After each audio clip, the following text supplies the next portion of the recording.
cool. Let's see what's going on. Hope everyone's doing well.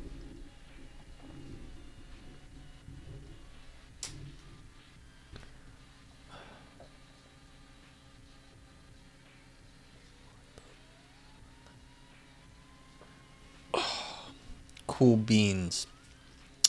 Okay. Hello and welcome to Philosophy Roulette, number 230, where I read and review philosophy papers live on air for the viewing public here on Twitch, and then later in the video on demand format on YouTube. Although I've been neglectful of uploading stuff to YouTube. Actually, no, I upload it mostly, but I don't always make it public. I should probably be more regular with that, but times are weird. I've just been a lot of things going on, and I can appreciate it. Analysis. Please let this be available. I can just make my life easy. Nice Cirky, what's up? And Cinesemiotics, what's up?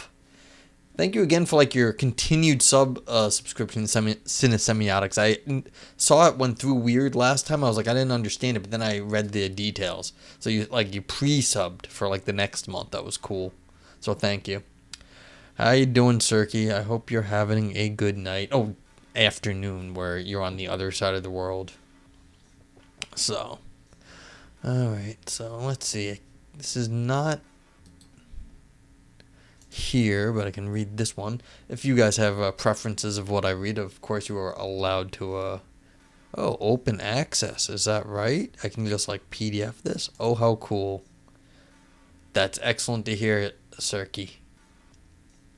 So I'm always, very, I prefer analysis. It makes my life so easy. I also have, yeah, my day's been pretty good, actually. It was funny. I made a bunch of upgrades to the, my Minesweeper program. And, the funny part about that is, you think you do everything right, and then you find out you do, half the things wrong. And, very quickly. So, it's very funny how that goes. Yeah, so, this, the first paper I found way too easy, from analysis, so I know it's not that long, so I'm gonna read it no matter what. This is the link if y'all want it, because I don't even care, I'm just I'm gonna read some analysis.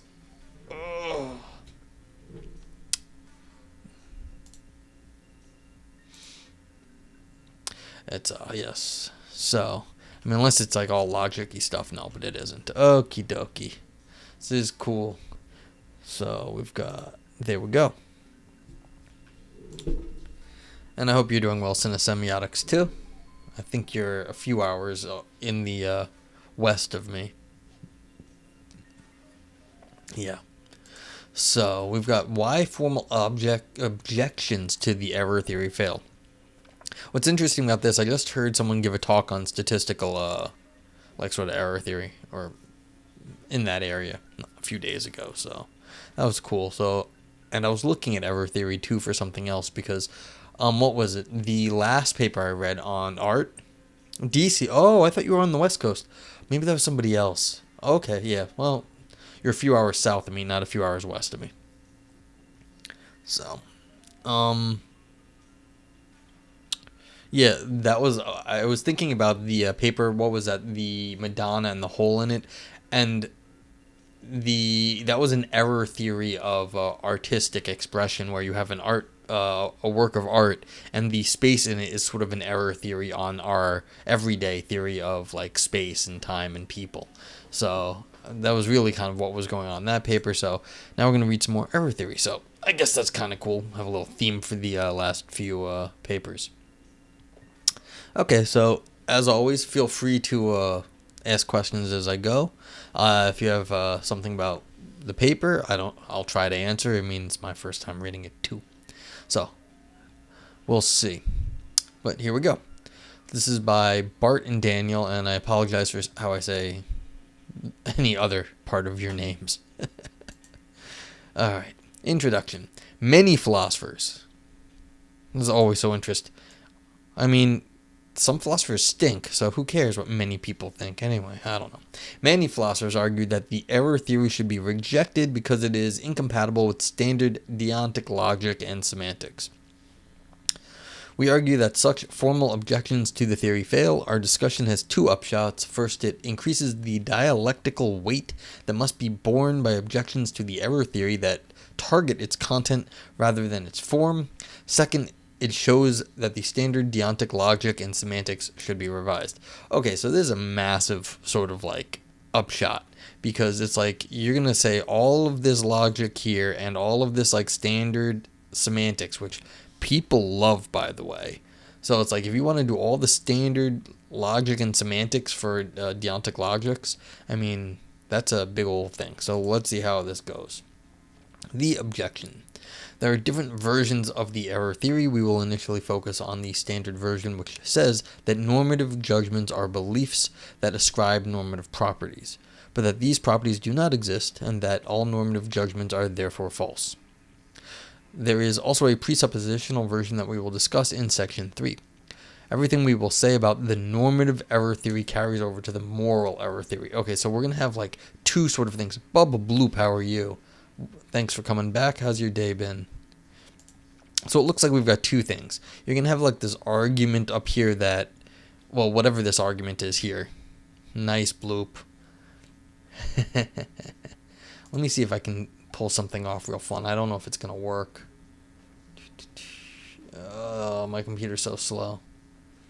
Yeah, here we go. See that? We got a little similar to you, Bloop face. I got gifted a sub to the lady who also seems to like squids. So she has like squid emotes. So now I've got some squid emotes because I was over there for like 30 seconds and somehow I got gifted a sub.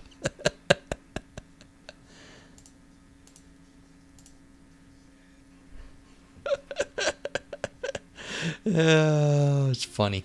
Anywho, oh yeah, so we got this one here, and then we've got the second thing. They're going to transfer the argument over to this other area. Yeah. Aristotle, how are you? I hope you're having a good day as well. Thanks for stopping by. So. Yeah, I was like, I'm tired, I'm a little fried. There's another bloop. Oh man, you guys are getting popular, all you bloops out there. So. Yeah.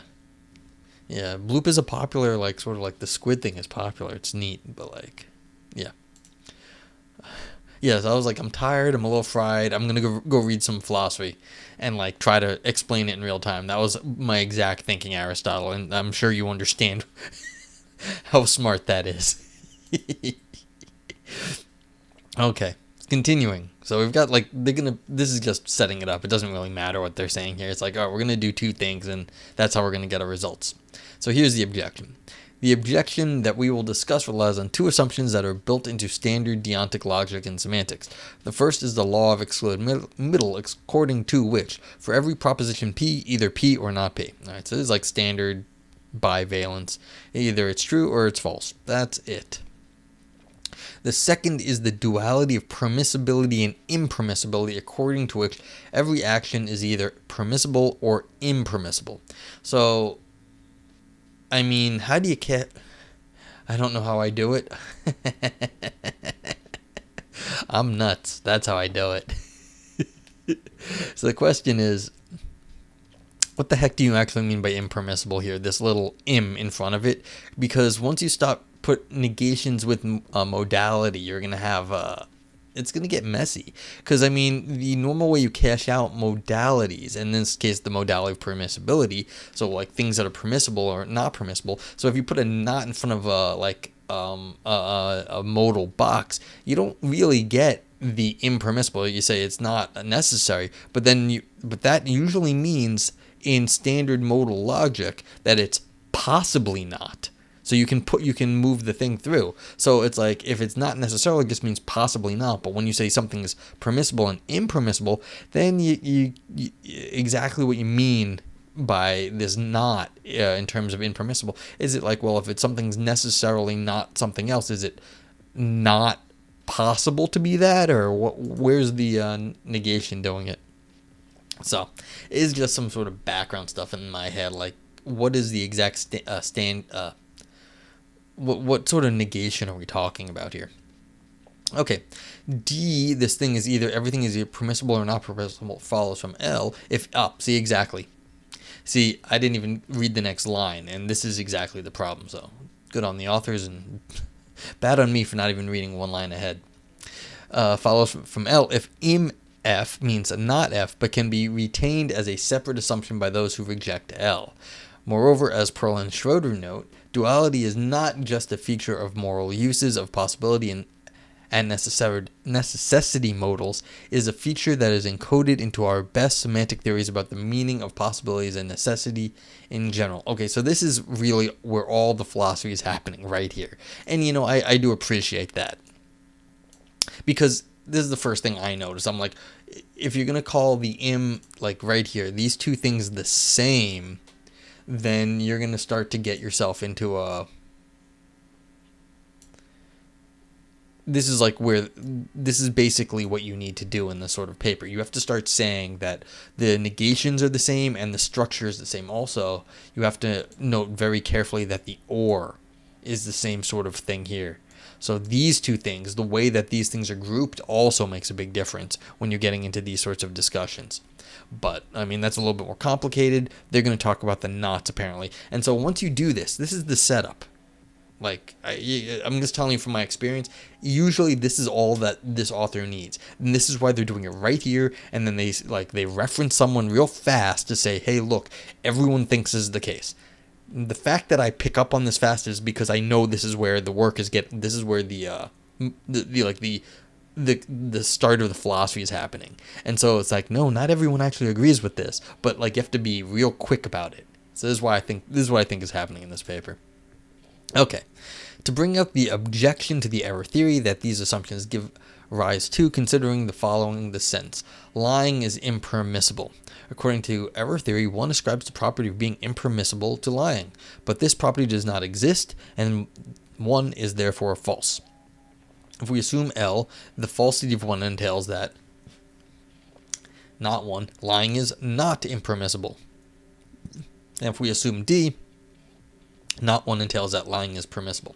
So you can see right here, what they did was they canceled the double negation. And that's why they had to make the claim that the not and the im were the exact same thing. Because usually two nots entail a one positive. You don't have to always do that, of course. But that's why they did that, because they want to go from saying that there's no universal properties, so that this is false because there is nothing that would be impermissible in some sort of this property doesn't exist, and then they get immediately to lying is permissible. And the question is, why is this one okay and this one not? Because both of these would seem like the properties don't exist. Okay, and that's exactly where they go. But 2 itself ascribes a normative property, the property of being permissible. Oh my God, how did that happen? This means that if we assume L and D, the error theory says that 2 is both true and false. And it says the same about 1, since if we assume L and D, the falsity of 2 similarly entails 1. These seemingly innocuous assumptions therefore lead to a reductio of error theory. Ha! You know what? You could just say that these are crap assumptions in that case. Maybe the people don't want to do that, but you want to say, well, the error theory is wrong. Well, you don't actually have to cancel that. You could say, well, all the other things, the way you put it together. It's like once you start doing this is called a Moorian move. It goes back to G.E. Moore, where he says, here's a hand. There's a hand right here. Hands are external things, like they are. Therefore, external things exist. The world exists because the world's an external place, therefore the external world exists. It's all you need to do to prove the existence of the external world is have one external thing, and here's a hand, and everyone knows what a hand is, so there's the external world. So most people, and this is meant to defeat skepticism, say, well, you don't know the world exists. Well, I say, well, here's a hand. So what it does is, and as Aristotle mentions, yes, the rules of implication are always up for debate. So what do we got there, synessemiotics? Let's take a quick look at this. Oopsie, there we go. So maybe we can do this, maybe today or not. But okay, we got fiction, nonfiction, and deceptive photographic representation. Yeah, I don't know if I'll get to this like right now, cinesemiotics, but we'll do it next time. And if you have like a request for a when you want to do it, you let me know, okay? Oh, I got the is not okay. So let's go see if let's move this real fast.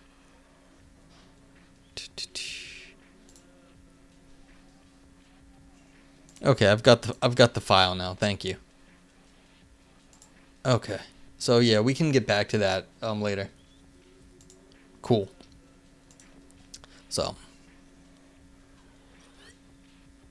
yeah, so here's the thing. Once you have a failure of as Aristotle was saying over here, rules of implication. Once you start having something that you get a reductio, the reductio doesn't actually tell you what has gone wrong. It tells you there's something you don't like has gone wrong. But the idea that this person, yeah, I've got it. The idea that these authors are saying that the reductio is of the error theory means that they are somehow thinking everything else that was said above was more secure than the error theory, and therefore the error theory is the weakest link, and that's what they should go. That's what should go. Now, they didn't actually say there just wasn't any time here that this is what the error theory is, but we can, for the sake of argument, go with them on this. But you have to be careful on that. Okay, so existing responses. Error theorists could block the objection by, and feel free to ask questions about anything I just said. Error theorists could block the objection by endorsing the presuppositional version of the theory, which says that that normative judgments are beliefs that presuppose the existence of normative properties. So this is saying, look, hey, we're not talking about properties that exist. We're talking about presuppositions of versions. These are beliefs. They're not that it exists, but there's something about judgments about beliefs of the existence of normative properties. Okay. Since presupposition projects through negation, this version of the theory entails that 1 and -1 are both defective in the same way. Presuppositional error theorists can therefore reject L. They can say that 1 and not 1 are both neither true nor false. Okay, so the person's just going to say, look, we're not talking about properties in the way you are, and so this lying is impermissible or lying is not impermissible. Both of these are sort of confused statements, and so they're just rejecting both of these outright, and therefore you're never going to get to 2. Evan, how are you? How did your studying go? Did you get your work done? Get your work done. I mean, it's like, it's going pretty well. I'm a little loopy, but you're still 3/8. Oh dear, you were 3/8 like 2 hours ago, man. Get. Oh dear. Yeah. Well, it's one of those just get it done. It doesn't really matter how, you just have to get it done at the moment. Yeah, I'm reading some philosophy. So, things are good. Things are good.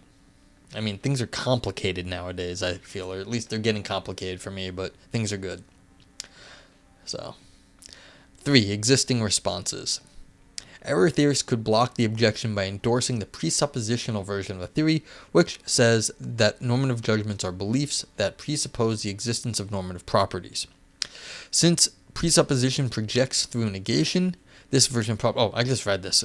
See, I'm losing it. That's the whole thing. But this comes with 2 costs. Yeah, so they're just saying all of this stuff is garbage because it relies on bad assumptions. Okay, but this comes with 2 costs. The first is that rejecting L is controversial. The second is that rejecting L is especially problematic when it comes to 1 and not 1. Compare the following 2 sentences. 3. Barack Obama has supernatural powers. Not 3. Barack Obama does not have supernatural powers. Are 3 and not 3 both defective in the same way? We doubt it. Since Barack Obama does not have supernatural powers, there is a good case for saying that 3 is false and not 3 is true. And just as supernatural powers do not exist, the error theory says that normative properties do not exist. This means that if error theory is true, 1 and not 1 are analogous to 3 and not 3. There is therefore a good case for saying that error theory should take 1 to be false and not 1 to be true. I don't know, man. I'm not actually buying that because look, if you're going to start ascribing properties to saying lying is impermissible, then you could start saying, well, Barack Obama has supernatural powers. You're ascribing the property of the supernatural powers existing in Barack Obama. And in this one, you're saying, well, the existing property of supernatural powers does not apply to Barack Obama. In either of these cases, they may be, saying that supernatural powers are a legit property. And so 3 and not 3 would be exactly the same as the impermissibility property as 1 and not 1. Now, so I feel like they're equivocating here. Like they've just said these two are different, but like you can still propertyify it, like talk about supernatural powers as the same thing as impermissibility. What is so different about those two things? I don't know.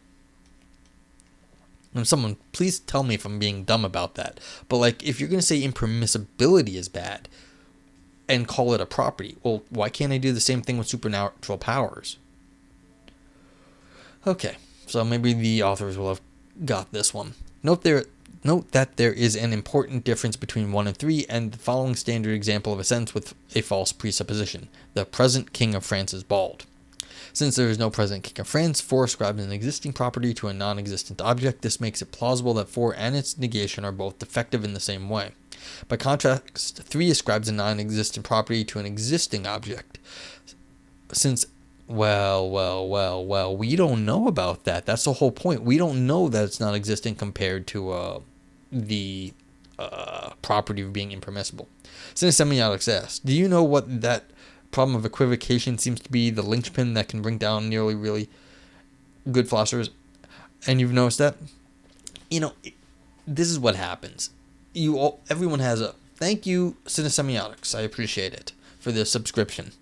Yeah, I think you pre-ordered that somehow. It's kind of I didn't know you could do that, but the problem of equivocation, it's like, everyone can only think so hard. And, the really good philosophers, they end up equivocating sometimes because, it's just going to happen to you. The more work you put out there, you're going to end up equivocating at some point because, the work goes on without you.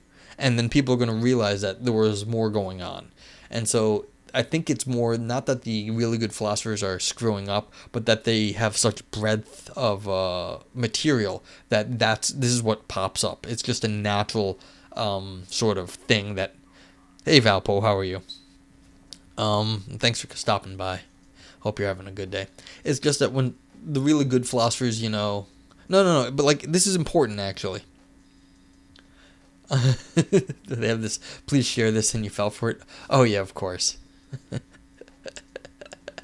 Yeah, so Valpo, we're reading this paper on, it's an argument against problems with error theory. So, and they're doing a, what's it called? They're trying to go through some like technical arguments here, and I'm not buying it, but I never buy it, so that's not special. Okay, so, alright, so we're going to do the present King of France argument. This goes back to Russell.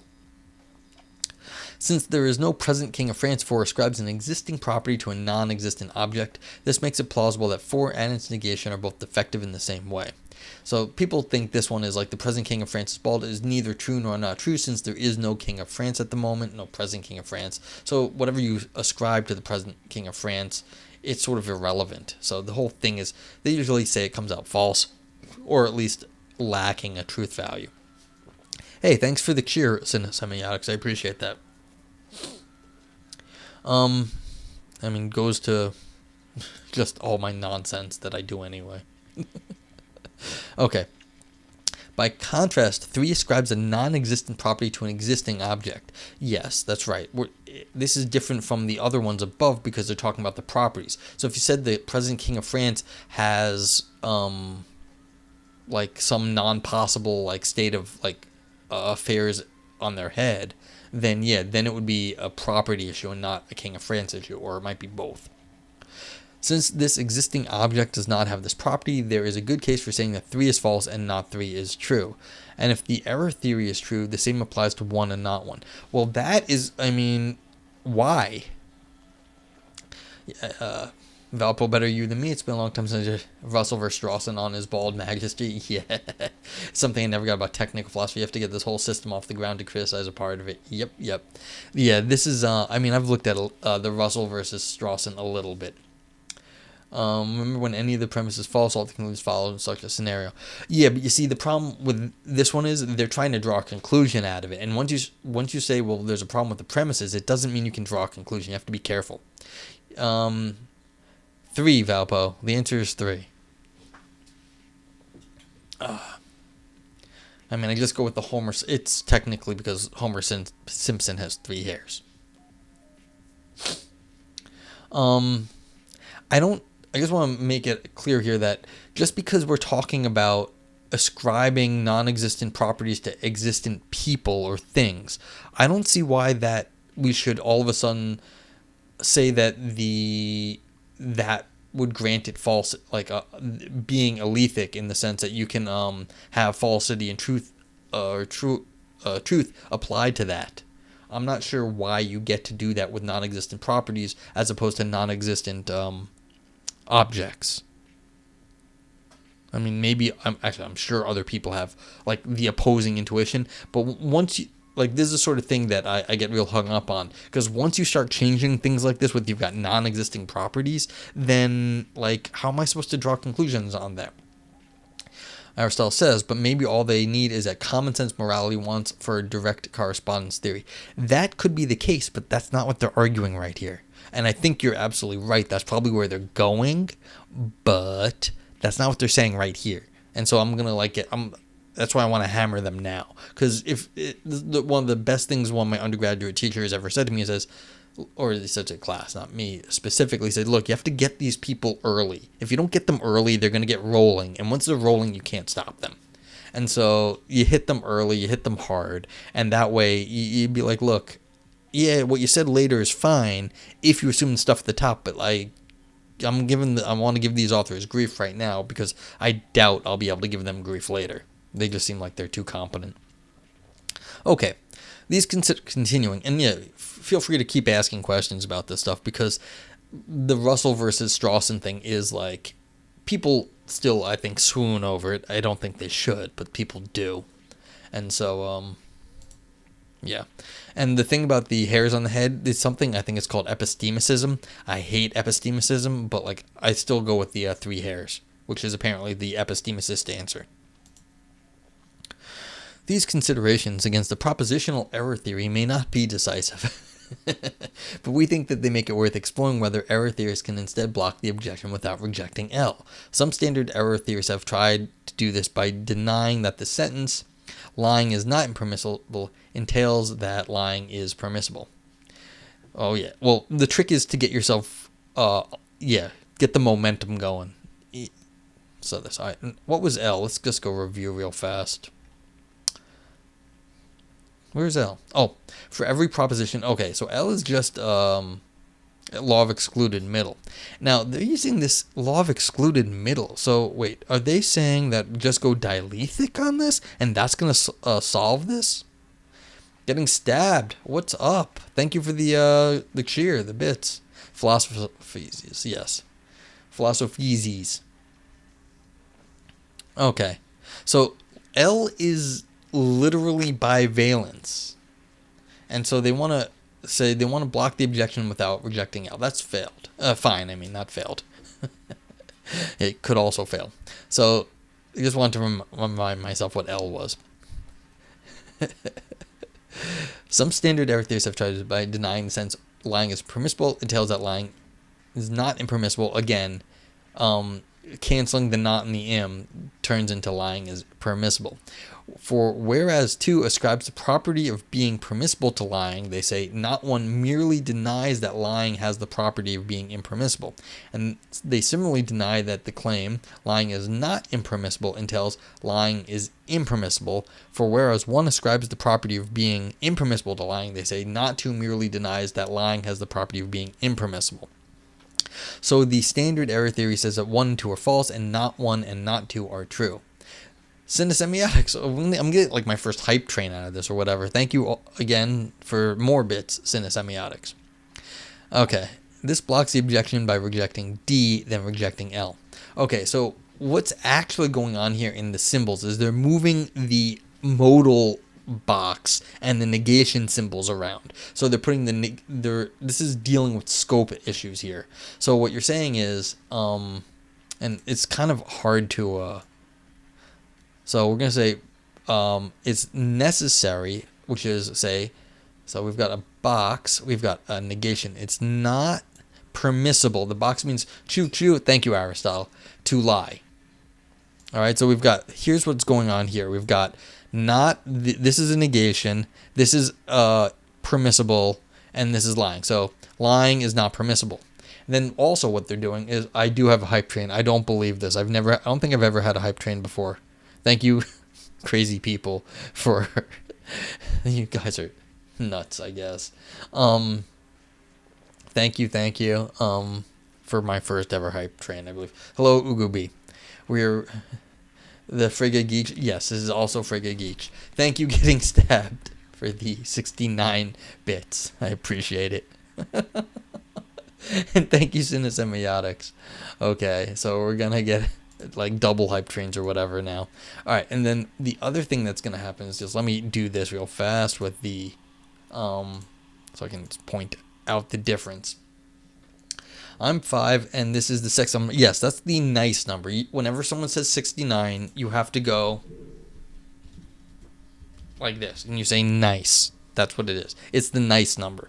What is the modal box? I think what the modal box here is going to be permissibility in this case. So chugga. Woo woo. Okay, thank you for the 100 more bits. Yeah. So, but like, because they're talking about deontic logic here. That's where we're going with this, Valpo. They want to get to obligation. The diamond is permit. Yes. So you are obligated not to lie, or yes, permissible and not. So, oh wow, you got the like fancier one on that one. Thank you, Cinesemiotics. You've got me to the I think level 2 hype train. Wow. Thank you, Cinesemiotics. You are now, like, by far and away the hype train, the bits leader on this. So, and I don't know if I've got all this formalized. In some sense, you never do logic live, ever, because I've learned to never do that. It's bad. But I just wanted to show, this is what's going on. They're putting the box of obligation or necessity and the negation, they're flipping it around.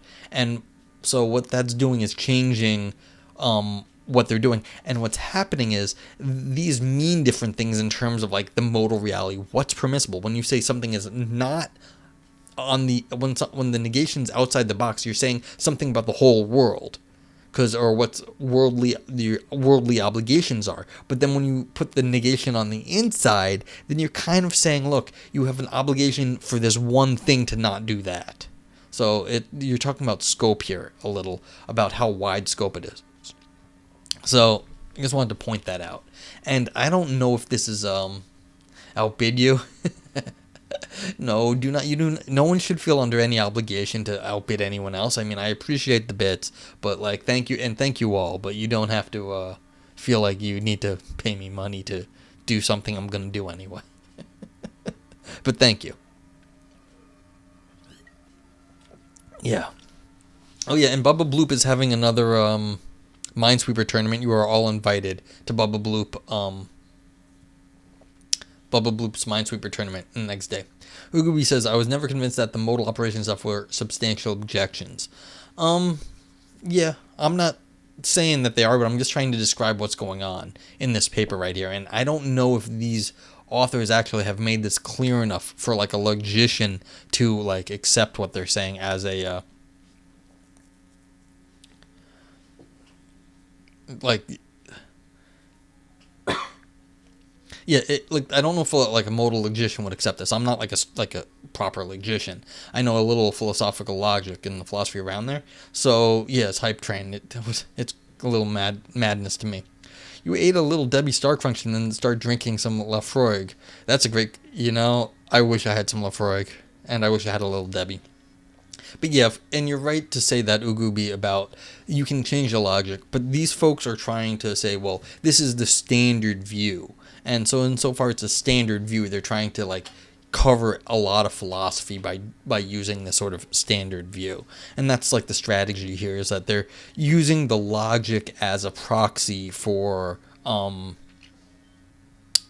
what philosophers believe. And I'm not like against that, but again, they have to be real careful to actually, for the Scotch fund, like, I'm not kidding, that's where it's going to go, or some of it at least. Yeah, so that's just that's the argumentative strategy here, is that they're trying to use the modal stuff to motivate the scope of their program here. Okie doke. Nightbot. Yeah, that's the paper. Oh, hey, Cryonics, what's up? Hope you're having a good day. I've had my first ever hype train, I believe, so that's kind of exciting. I thank you guys again. Guys, gals, and other peoples. Agents.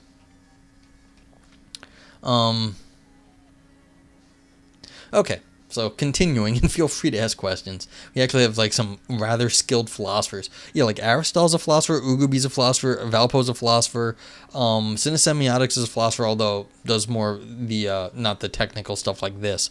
But thank you. Yeah, thanks for stopping by, Bloop. So yeah, we've got a bunch of like actual philosophers in here, so that's kind of cool. Yes, we've got like real philosophers in chat. So Cinesemiotics, Ugubi, Aristotle, who's also, yeah, and Valpo. I think that's all the actual people have been to like philosophy school. And there's other smart people in chat too, but I think they were smart enough not to go to school for philosophy. Cinesemiotics, thanks you for another 42 bits. Okay, continuing. Error theorists who block the objection.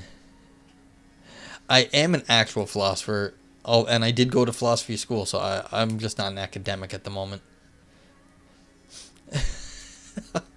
Dude, this is philosophy roulette. I'm gambling every time I read a paper. I don't get the choice of whether I like it or not. Yeah, hype train. Oh, I got a hype train emote. Look at that. I got a choo-choo. Look at that. Hype fighter. That's awesome. Hey, sociology is close enough. Yeah, I was like, I'm like a little loopy. I'm very tired and kind of fried today. I was like, you know what? I'm going to go read and explain philosophy in real time. And we appreciate it, Cinesemiotics. Well, that's the best reason to read a paper, because you agree with it. Okay.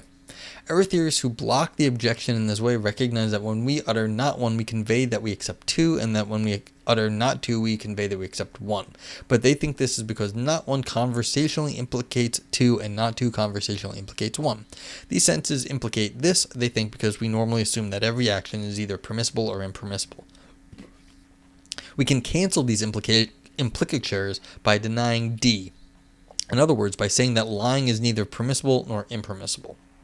But this way to block the objection may also seem to come with a cost. As we said, D follows from L. If im means not F, not like impossible means not possible, error theorists, like, so if you think the im and the impermissible means not permissible. Error theorists who block the objection in this way must therefore deny that im means not F. Is this plausible? Thank you again for more bits, Cinesemiotics. It seems weird to say that lying escapes these mortal operators, though. You know, the funny thing about this, Ugubi, I don't think it makes any difference that we're talking about lying or any other property here. They're really arguing about the negation and then the ascription of, like, you know, some moral property. So I don't think they've not said a single thing about lying here, really. They're just saying that there is no moral properties. And it could be that it's lying or anything else. So, yeah. I mean, I'd agree with you otherwise, but they didn't say that. Okay, so the purity analogy. And so they think that it's objectable to deny that im and, like, impermissible and not permissible are different. Okay.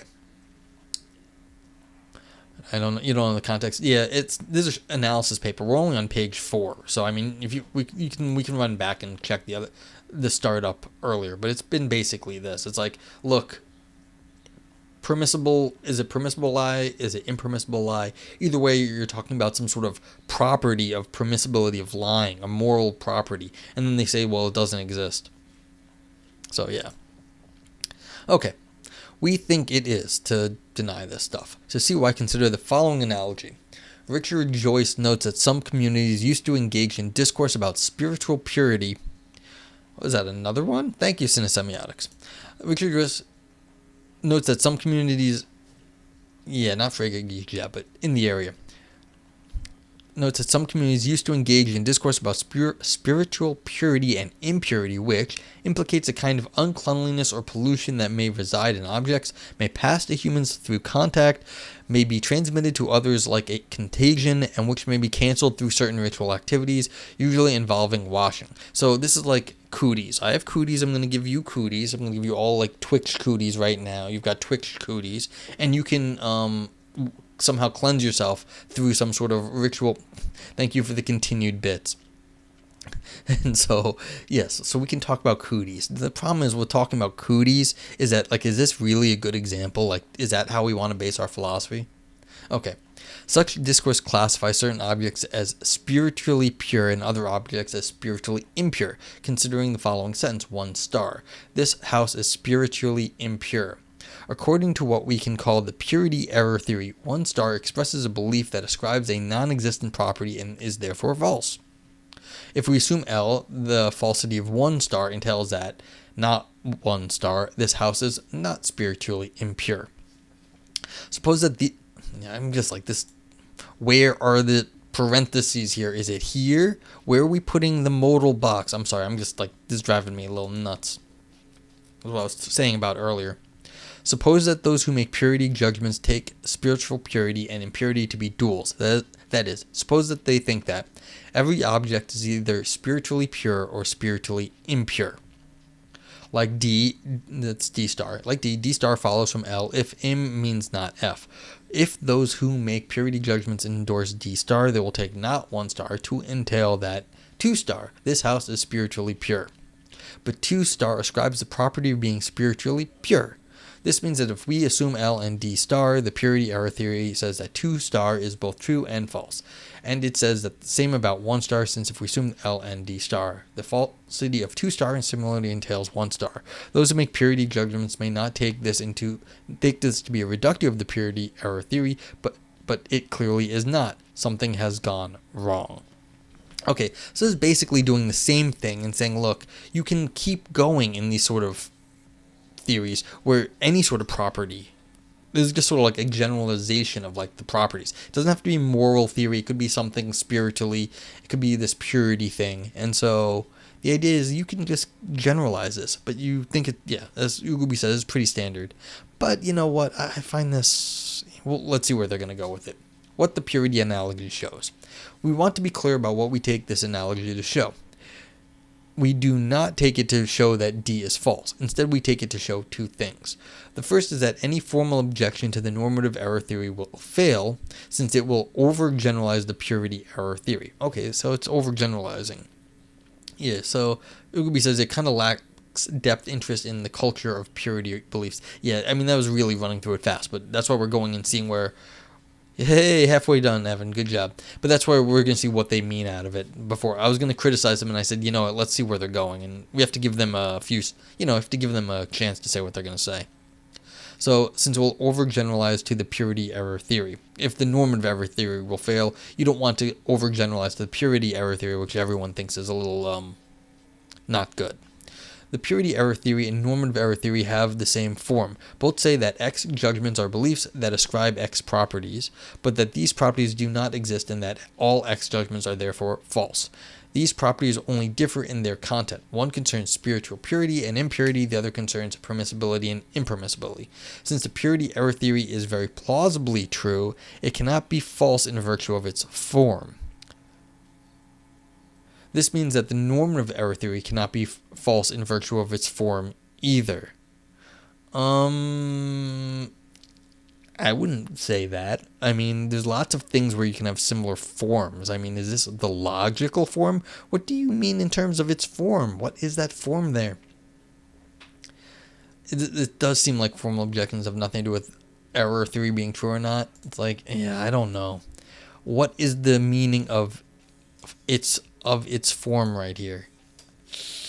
Because if you're talking about logical form, then you should have been doing the logic the whole way through. If you're talking about some other kind of form, then I don't know if this argument works. Because I don't know what sort of form we're talking about. I mean, I'd have to see the logic and be like, well, is this the exact same logic? And then if you're plugging things in, then you have to make the argument that you're plugging things of the same type in. And I don't think purity and the normative theory are of the same type. I mean, why would purity and normativity be the same? Okay. Hughby says, they're just saying that formal objections to error theory and purity error theory are the same. They're basically saying that the naturalistic moral properties are the same as magical religious beliefs, but they don't want to offend people. Yeah, but that's the thing. Why should the normative here and the purity error theory here be the same? I mean, it seems a little odd, as you kind of more bluntly put it, to just reduce the two theories to the same sort of thing. Yeah, okay. But you know what? Fine. Let's grant them that for now. That's saying these are things we don't quite believe exist. And so in that sense, you know what? Yeah. Okay, let's just go on. The second thing we want the analogy to show is that D is not an innocuous formal assumption. D may look like a formal assumption because it does not take a stand on the permissibility or impermissibility of any particular action. Remember that was saying, like, you've got it. D, I think, was just saying things are permissible or impermissible. It's just a modal sort of deontic claim. A bivalent deontic claim, just saying one or the other. So it does not take a stand on the permissibility or impermissibility of any particular action, is therefore neutral between different first-order normative views. But D star may similarly look like a formal assumption to those who make purity judgments, since it similarly does not take a stand on the spiritual purity or impurity of any particular object. And just as D star entails that objects have purity properties and is therefore incompatible with the purity error theory, D entails that actions have normative properties and is therefore incompatible with the normative error theory. We think that D is a substantive normative claim rather than a formal assumption, though an extremely general one that is compatible with any first-order normative view. If so, this also explains why the error theory is incompatible with D, because the theory entails that all substantive normative claims are false. Okay. I mean, it's basically just, again, this is just more of it's like saying the same thing here, but generalizing it to the deontic logic at this point. So, that's what it goes to. Of course, it is psychologically much easier for us to reject D star than to reject D, but this may simply be because we're unlikely to reject D unless we believe the normative error theory. Most error theorists recognize that the theory is difficult for us to believe. And one of us has even argued that a general normative error theory is impossible to believe. So, Streumer, I guess. The purity error theory is much easier for us to believe, which makes it much easier for us to reject D star. There it is. Opponents of the error theory may reply that since IMF means not F, error theorists who endorse L are committed to endorsing D. We think the purity analogy undermines this reply, since we take it to show that the spiritually impure does not merely mean spiritually pure, and that IMF therefore does not merely mean not F. But we also have three other ways to bolster our case. One is to consider other examples in which IMF is not equivalent to not F. For instance, X is immortal is clearly not equivalent to X is not mortal, since otherwise all inanimate things would be immortal. More generally, if we accept L and thought that X is immortal is equivalent to X is not mortal, we could derive a deeply implausible analog of D, that everything is either mortal or immortal. Yeah, you're not familiar? It's fine. They're all of the same sort of... They're not all the same, but like, you get the flavor of what's going on here. And so this argument here is about the semantics of... the meaning of like these terms that are used. And so it actually turns out that you can't do the logic right here, because if you talk about mortality and immortality in everything is A or B, or A or not A, mortal and immortal, you get a little bit too much you get a problem here because then everything is either mortal or immortal, but then you have things that are neither, like a rock, which are not thought to be either. So this is again a problem of scope, but of course, what is the scope of mortality and immortality? And so it's built into the semantics of the meaning of the and the semantics of these words. And so you've got semantic problems here. Okay. A second way to show that im-f does not merely mean not f is to consider examples in which we distinguish im-f from not f. For instance, where not moral means not moral, immoral clearly means more than this. Alright, so if non-moral means not moral, immoral clearly means more than this. It means something like contrary to morality. Compare genocide is immoral and genocide is non-moral. In the same way, impermissible may mean something like contrary to permissibility. Spoilers, just pick a new logic that fits. You can, but this is what I was saying earlier. Now we've got multiple negations. Like, what do you mean by the negations? So you've got im, you've got non, and then you've also got the not right here. So we've got a bunch of different things. So we've got non, you've got the non, not, and the im. So now we've got more negations than you probably want to keep track of at this point. A third way to show, but you see again, the question is, well, look, you've picked something like the mortal. You say, okay, look, this has problems here. This may be sort of a red herring because you don't want to pick a word that is already loaded like this. So I don't know if like this, like if you want to say the above theory has problems, sure, but like picking a loaded word like this might not be the, a little underhanded. You pick some bad words that like have some semantics that screw with the theory. Sure, it screws with the theory, but again, these sorts of things. And now we're multiplying negations down here. It's not a bad example. I'm just saying it's like I could see someone saying, it's a little unfair, but I don't actually think it's bad. But maybe it's got one paragraph here. That's all it is. They're just bringing this up, which is okay. This is philosophy. They don't really, rarely do we actually do trigger warnings. To be fair, it's probably be better if we did, especially because no one's expecting it in this paper, but it is an ethics paper and this sort of thing does happen. Yeah, well, this is Twitch. I have to be at least a little bit careful, and I am not like perfect on these things. I'm far from it. I'm not like the best at there's my terminology is still like could definitely be better at times about like the words I use. So I do try to be clear about it. So, and yeah, there's nothing on you. You don't have to worry about anything, but like, it's just, I want to be clear. A third way to show that im-f does not merely mean not f is to consider category mistakes. Take the sentence, the number 157 is permissible, where this does not mean that a certain action, such as answering, in parentheses, object 157, in response to a certain question is permissible, but that the number 157 itself is permissible. We think there is good case for saying that this sentence is false, since it ascribes a property to the number 157 that this number does not have.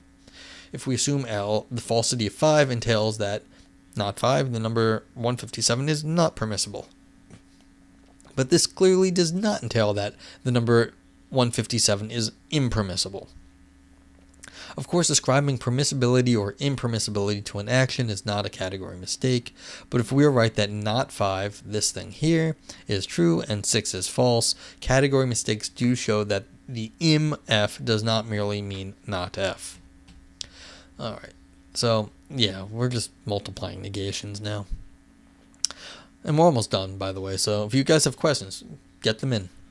Opponents of the error theory could also reply that the duality of modals is encoded into our best semantic theories of necessity and possibility, irrespective of whether im-f means not f.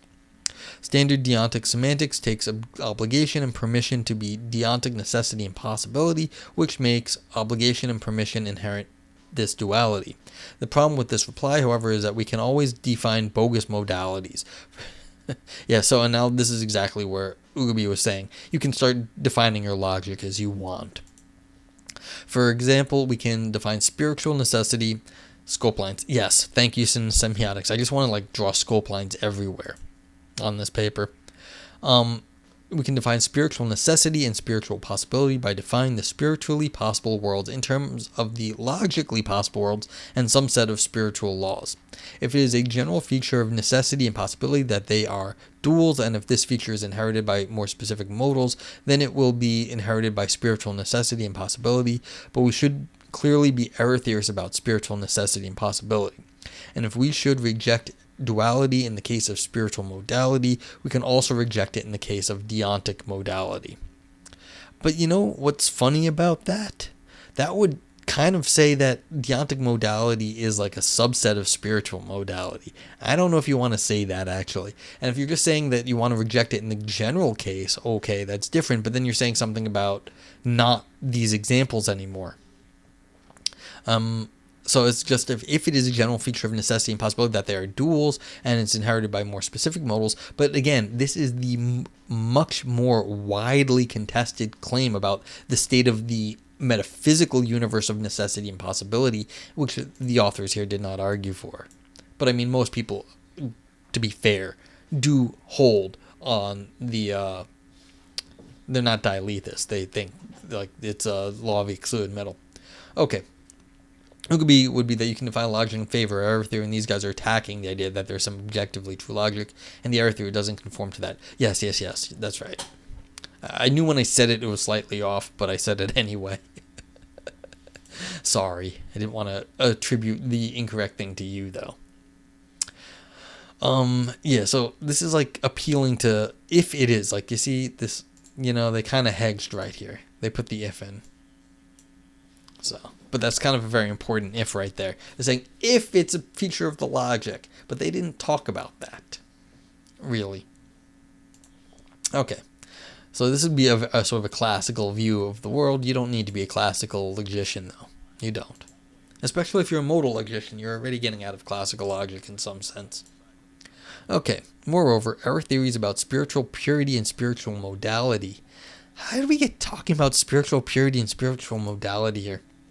Let me finish up with Ugabi's comment first.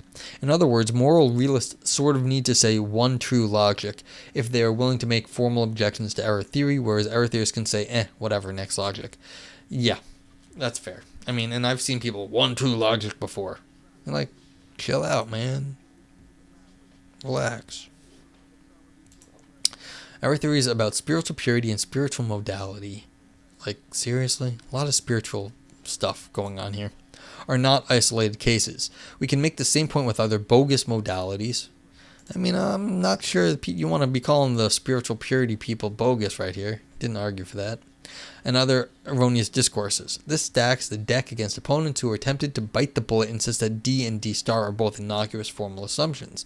We think this is an implausible response to the purity analogy, since it commits these opponents to ascribing purity properties. But more importantly, there is no end to the number of bogus modalities that can be defined using the recipe we provided above. For each bogus modality, these opponents will have to endorse a claim that is analogous to D star. That is an unsavory quantity of bullets to bite. Maybe, but whatever. I mean, I get their point that you can always make up more stuff and be like, well, if you have like that, then you have this too. But I mean, they're all of a sort of class, so you're rejecting the whole class of those modalities. But anyway, conclusion. Nothing we have said shows that the error theory is true. It just shows that a common objection to the error theory... Getting stabbed. Thank you for the gift sub to Ugubi. Appreciate that. Thank you, Getting Stabbed. And congratulations, Ugubi. You can now spam duck rabbits. Nothing we have said shows that the error theory is true. It just shows that a common objection to the error theory fails and that the other formal objections to the theory will fail as well. Does that matter? Yes. For one thing, it increases the dialectical weight that must be borne by objections to the error theory that target its content rather than its form. For another, it suggests that standard deontic logics and semantics should be revised to make them compatible with the error theory by dropping either L or D. As we said, it is possible to drop L, but we think the best option is to drop D. Okay. Yeah. Yeah. Oogie game, emote game strong. I got, the fun part is I mean, no one's actually subscribed to tier 2, so I don't even have a tier 2 emote. I should go find another like cool thing to have like an emote. So can you look at in this paper for the Schaefer reference? Is there a Schaefer reference here? Yeah, here we go. Schaefer's. Okay, so we've got grounding in the image of causation and another Jonathan Schaefer, the ground between the gaps. And these are ones in philosophical imprint and the others in philosophical studies. And do I have a... what do I have? Do I not have a... crap. I don't know how I can copy this for you. Where did they reference in this paper? This is analysis, so what did they do? They did references in footnotes, I think, here. A lot of footnote references.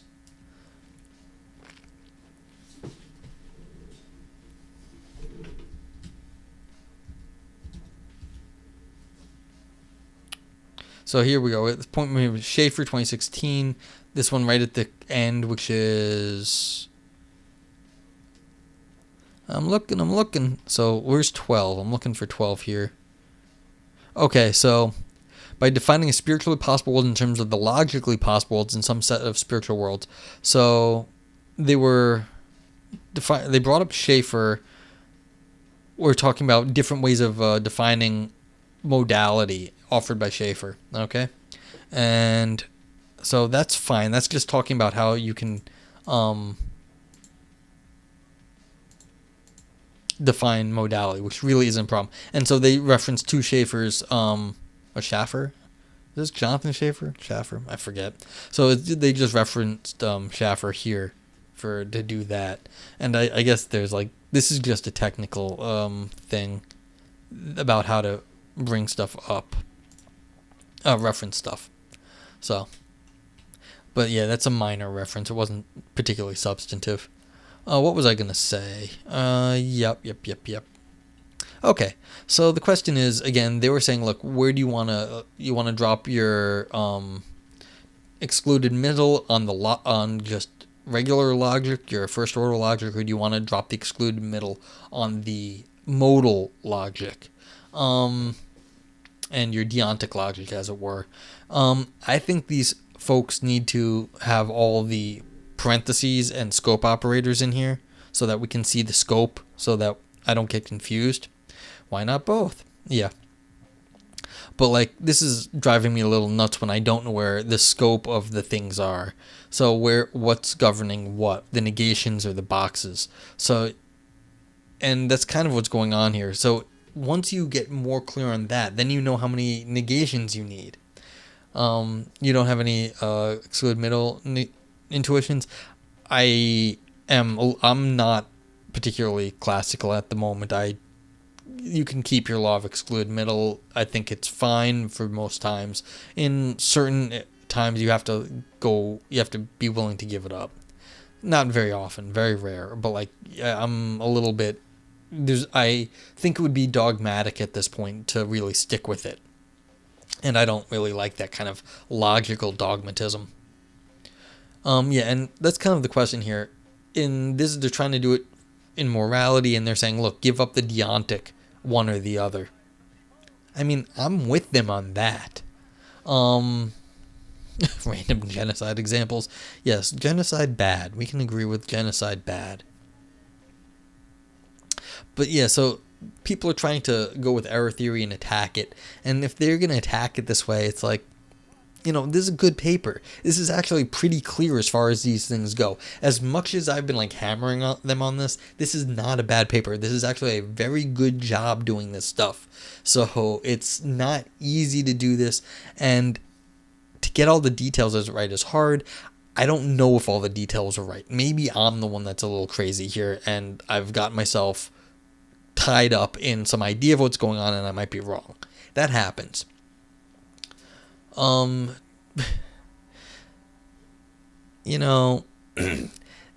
all of philosophy, though. Everyone's trying to make their philosophy sound important, so I'm not going to beat up on the meta-ethicists. So the question is, did they get this whole thing? It's a summary paper. Well, it's an argument paper. I mean, they try to present a logical argument to talk about this meta-ethical property and why arguments are against the error theory are bad. Question is, did they get this right? I don't know. It might be fine. I'd like to see exactly where do all the little, like, the obligations and the negations line up to what they're saying. Like, what are the exact formalisms that each of these lines, like each of these numbered sentences, what is the schematization of them? So, I mean, this is a very classic example right here that people have argued about for the last 100 years. Like, this is very famous. And so it's like still going on. People are still arguing about it, and these authors are trying to make hay out of it. So that's okay. But I'm just saying, like, where are you putting the boxes and the negations? Because this one of them here is saying it's not the case that everything is obligated to be L. The other one says it's everything is obligated to be not L. And this makes a huge difference about how you interpret these sentences. Like, where is it? What exactly is going on here? All philosophy is metaphilosophy? In some sense. But I mean, people draw a line somewhere. Just like to be clear about what they're talking about. So, okay. Yeah, and now we're multiplying negations, which is yeah. Alright, so anyone else have any comments? I mean, like I said, I'm just sort of losing my mind today. I was like, I'm going to go read philosophy because it seemed like a great idea. I constantly ask myself what is going on here. Like, constantly. Getting stabbed, that is how you get into it. Because you're like, what is going on here? And then one day you're going to realize that you're asking what is going on here about different things. And then what is going on about different things. And then all of a sudden you're going to realize all the stuff you were asking what is going on here, you're like, I know what they were talking about. It's not that important. And then you get there's bigger questions. So that's really kind of what happens in philosophy. It's a war of attrition. You just sort of like, you move on, but like you never actually know. That, to tell you the truth, that's probably the better thing to do, is just take a nap. I drink a beer and I try to have a good time with it. As someone who does not get paid to do this, I don't have to, although I did get paid kind of today for streaming this. And I thank you all again for that. Yeah, some philosophy is fun. To be fair, people like doing this. I don't have to be as serious when I talk about this stuff. Like, I can just be like, I think something is bad in this paper. And, people who are professionals, they have to be more measured in what they're saying because, maybe they're insulting someone that they liked, that they don't want to insult. AI ethics is cool. Yeah, that's like cutting edge stuff. It's a lot of fun. The ethics of information and information tech, that's like hot area. I mean, Google just got themselves in trouble for firing their AI ethicists because the AI ethicists were saying things Google didn't like. Yeah, and of course, Ugobi, it's like everyone in philosophy is just as human as everyone else, and they talk crap just as much as everyone else, maybe more, because what else do they got to do in philosophy?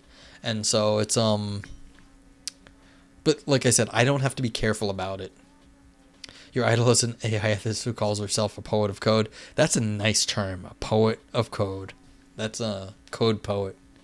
That's a good idea, good phrase. So, you don't like analytics too centrist? You see, that's the thing about it, Ugobi. The centrism, like, a lot of this analytic stuff, it's like, it's not very out there. It's out there in sort of like the technical thing, but like, it's not actually ethically out there. It's kind of, you can only be so radical at any one point. And so once you do, you go radical in one way, you're not going radical in another way. The Uber mentions the final phrase of programming. Joy sorry about names, I'm no good at names. Okay, Joy Bualamwini. Sorry about that. Highly recommend her. Cool. Yeah. So, names are not my strong suit. I used to listen to this podcast, and the guy would just be butcher everyone's name. It was like almost on purpose, but now that I'm doing it in real time, it's so much harder to say Bulamwini without feeling like I'm just killing her name. But anyway. Okay, so... what was I reading the other day? It's like, at least you feel bad about it. The meta-ethics of AI and ethics of AI. Cool. You need a dynamic epistemic logic of game theory of anarchism. Ugubi, I actually have some knowledge of epistemic logic. Let's see, how would we do anarchism? I don't know. I mean, I'd have to figure out what the logic of anarchism is. So, yeah, I have my background is just sort of odd in all things. I don't think like the other folks for whatever reason.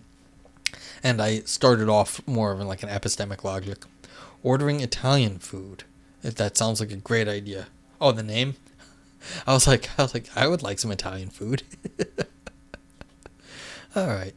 But yeah, I might cut the stream a little short today. I was not planning on streaming that much longer. Let me go take a look at this paper that Cinesemiotics, I think, had. It was 12 pages. Maybe we could do that. Game theory on certain political economic situations to do with anarchism.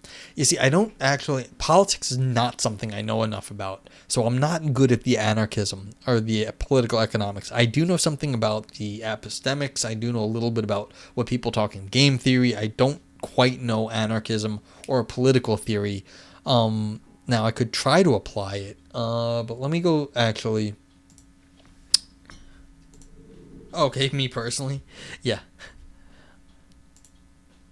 Let me just go see what we got in terms of what, Is this it? No. No, this is what I just loaded. Where is this? This is, okay, 428. Let me see.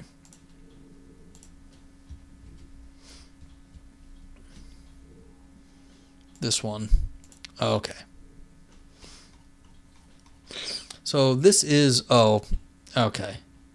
The problem with this, and so I'm not going to do this now, Cinesemiotics, because it's double columned. If it was 12 pages, I might do it now, but this is really 24 pages, because the font is teeny and it's double columned, so it's twice as many pages. So we'll do this. Oh, it has a picture in it. I love pictures in philosophy papers. This is so cool. Like, she's a cat. Oh yeah, look at that. Isn't that great? One of the other papers I had that had pictures in it. You want me to go back to it, Aristotle? I mean, this is kind of cool too. Like, this is like good stuff. Cinesemiotics is like an expert in like visual stuff, so does some actually cool video things. Yeah, so hey, Tropical Geek, welcome. So yeah, unfortunately, it would take me at least another hour and a half, and I want to get to bed in the next, before that. So, but yeah, so we've got some cool photos in this. So this is what's coming up for next time. Yeah, Cinesemiotics, you let me know. Hey, speaking of moral crappy people, we've got like Hitler here, and then Hitler without yeah, so like I think someone got deleted from this one. So this is no Goebbels anymore. Yeah. There I go with the equivocation. Well, I'm fascist and yeah. So yeah, this is the old propaganda photos where you get someone airbrushed out of history. Exactly. Cancel culture right there. Got canceled. So much fun. Well, I appreciate the suggestion of this paper. It really looks like a good time, Cinesemiotics. So you let me send me a message about when you're going to be around, because I want to at least do it when you're available. So Cool. So yeah, for those who want to know the next paper coming up, we are the teaser. That's the this is the link to the JSTOR of the paper that's coming up. So, fiction, nonfiction, and deceptive photographic representation. And it's from the Journal of Aesthetics and Art Criticism. So we're going to do some aesthetics next time. Which I believe Aristotle has a... Maybe girls could have done more cat material. I believe Aristotle has done some aesthetics in his past. Okay. So, let's see. Anything else? Anyone else? Who is Paloma? Do I know who Paloma is?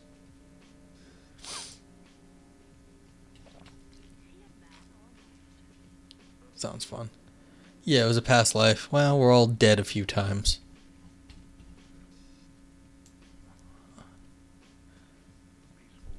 Cool.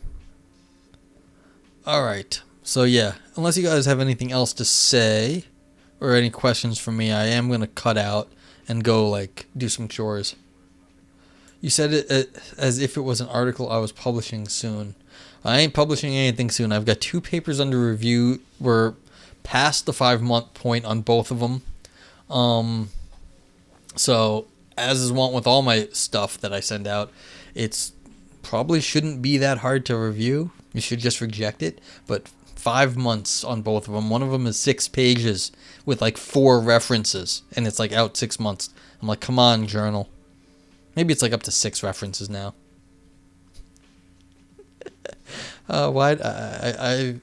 I will say I've actually check. Next time check this vid. The vid did not come through Semiotics. I don't know if it got blocked. It doesn't say anything here, but yeah. For background, Noah. Who's background Noah? I'm Noah.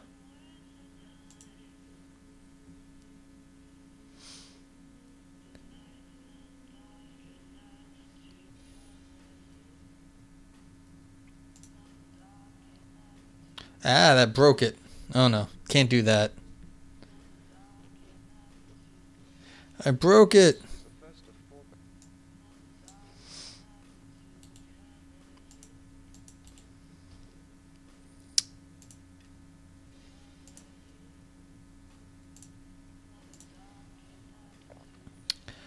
In an ideal world, it'd be 3 to 6 weeks for a review. Average is 3 months. Once you're hitting 6 months, it's not just editors staying on top of the reviewers. Yeah, Aristotle, this is typical for me though. I drive journal reviewers insane.